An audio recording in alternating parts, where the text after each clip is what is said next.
The rose has long been revered as a stunning symbol of beauty and romance. But are you familiar with its other history, the one draped in spirituality, theology, and mysticism? Hi, my name is Jess, and please join me as I paint and talk about the mystical and historical importance of Rosa hybrida and her many sisters, the flower commonly known as the rose.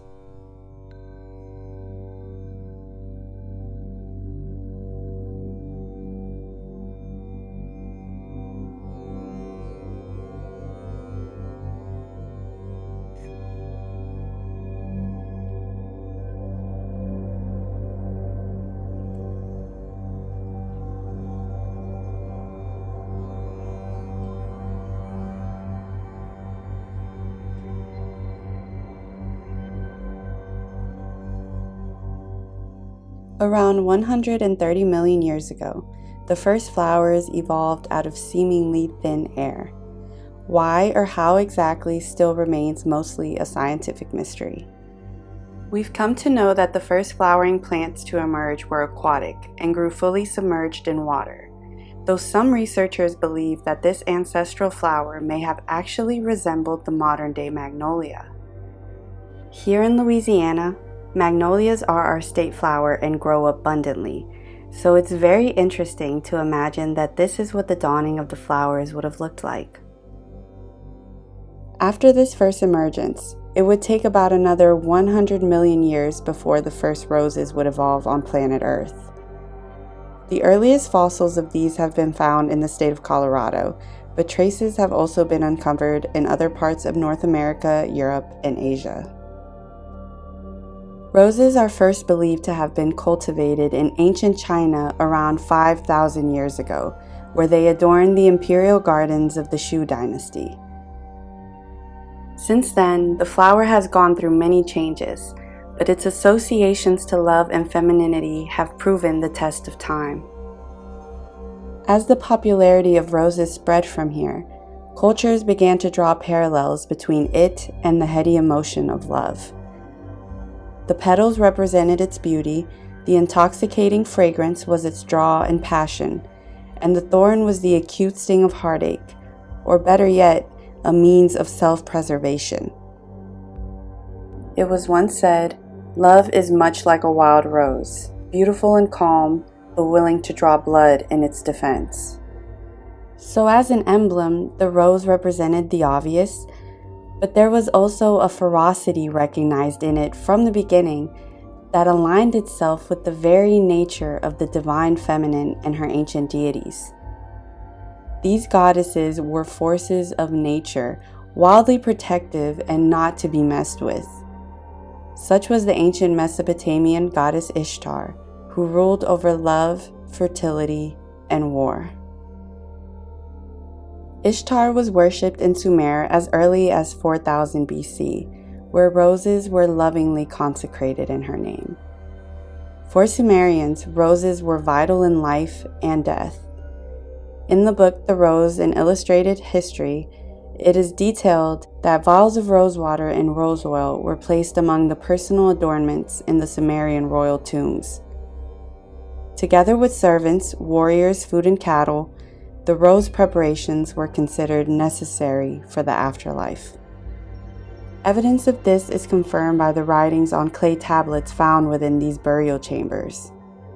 It is very likely that the first written reference of the flower was made here, some 6,000 years ago in the dialect of Old Akkadian.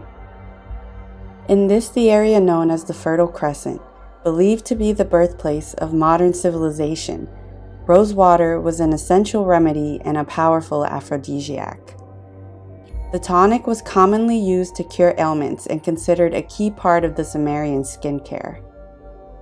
The importance of these natural remedies meant that rosewater distillation became a very lucrative trade. Sumerians worked hard to perfect their distillation process, as well as they could within the means of their time, and at one point, 30,000 vials of rosewater were being exported out of the region to Egypt, Morocco, Andalusia, and Asia. For centuries, the Sumerians and their contemporaries knew of the healing properties of the rose, both physically and spiritually, individually and collectively. Such was the founding mission of the Sisterhood of the Rose, which Rebecca Campbell refers to as a lineage of priestesses and mystics who devoted their lives to serving humanity and seeding light consciousness all over the earth. It is said that the sisterhood and its association with the rose goes back thousands of years and even predates Ishtar, the first goddess to be associated with the flower. Roses have also been found in some of the oldest tombs in the Great Pyramids of Egypt. A source says that Egyptians would boil the flower down to a balm that they would use to cleanse and protect their skin from the harsh winds of the region, much like the Sumerians did 1,000 years before them.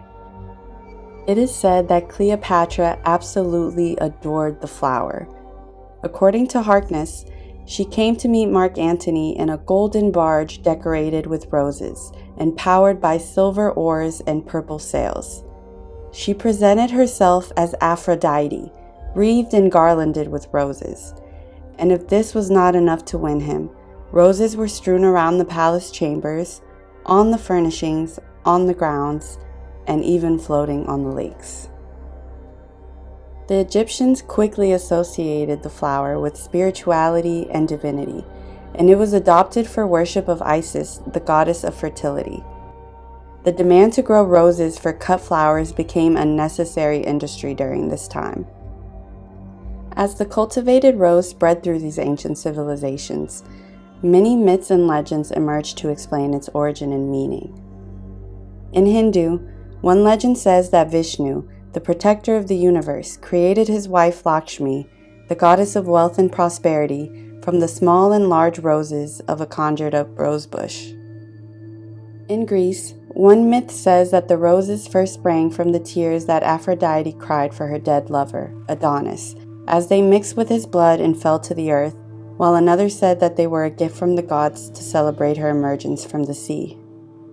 When Greek mythology reached the Roman Empire, Aphrodite became Venus, and the rose was also adopted as her symbol, though legends of its origin now varied. One told that the flower was created by the goddess Diana when she turned Rhodanth, a beautiful girl who was fearful of the attention of her suitors, into a flower with many thorns so that she could not be touched, only admired. And admired she was.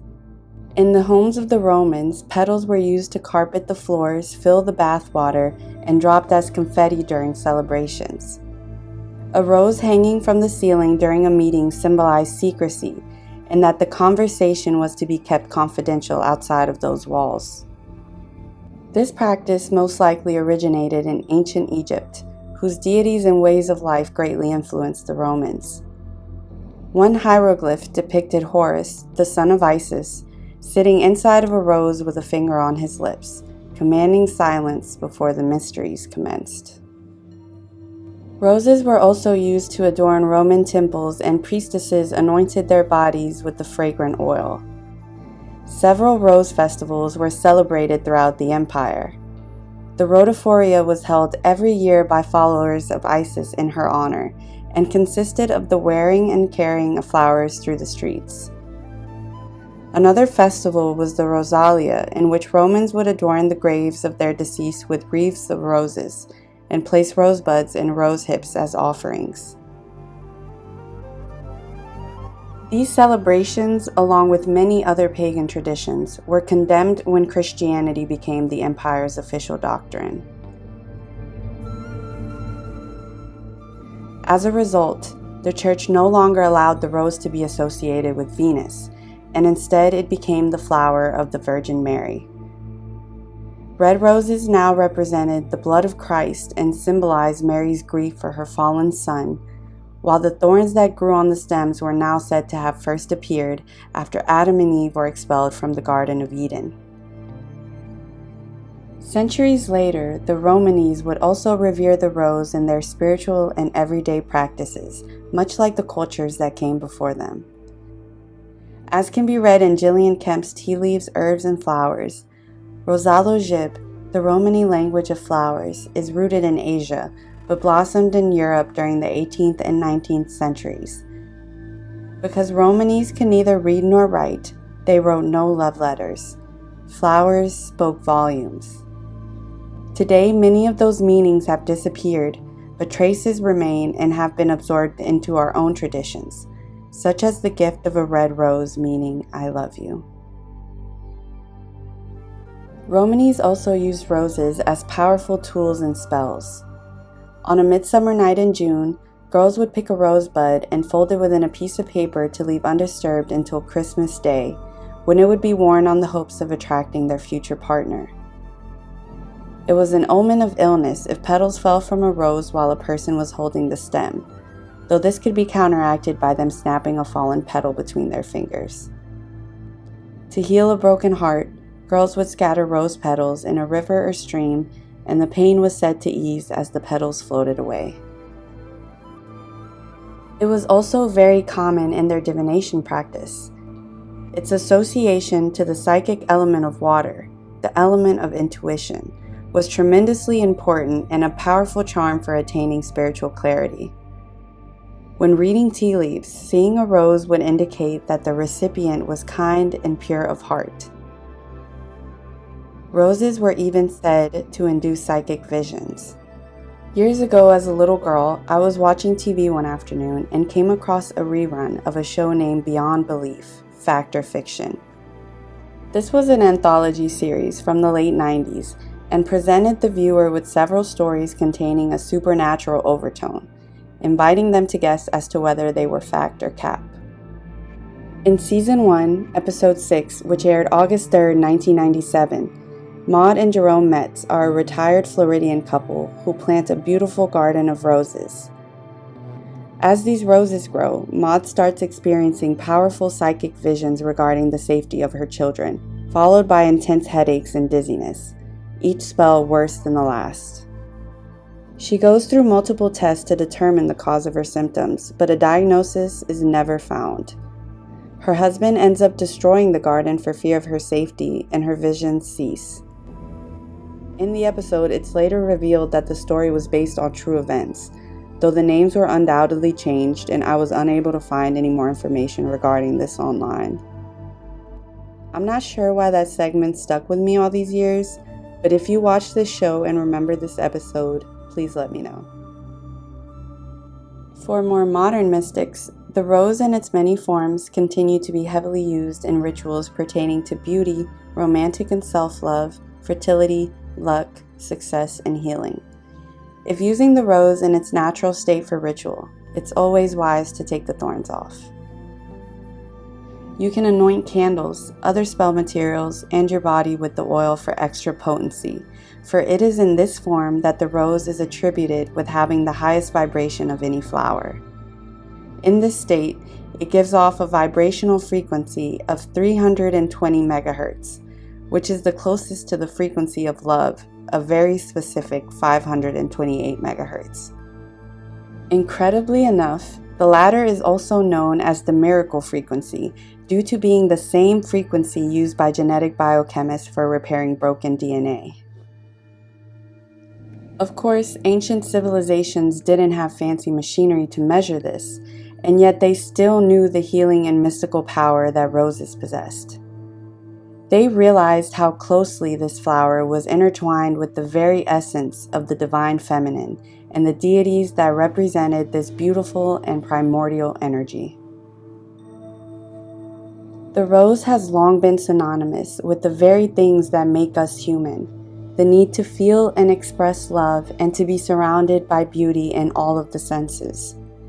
Regardless of the gender of the mystic, the energy of this flower remains the same. She is synonymous with femininity, so she is synonymous with womankind, and so she is synonymous with creation.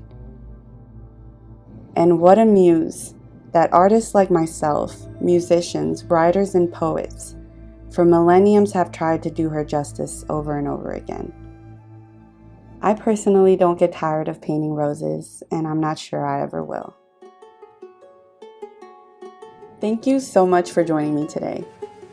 Please leave your thoughts on this topic, my artwork, or both, down below, and subscribe if you'd like to see more art and spirituality content like this in the future. If you're interested in this piece or would like to check out my other work, I'll have links down below. Have a blessed day and see you next time.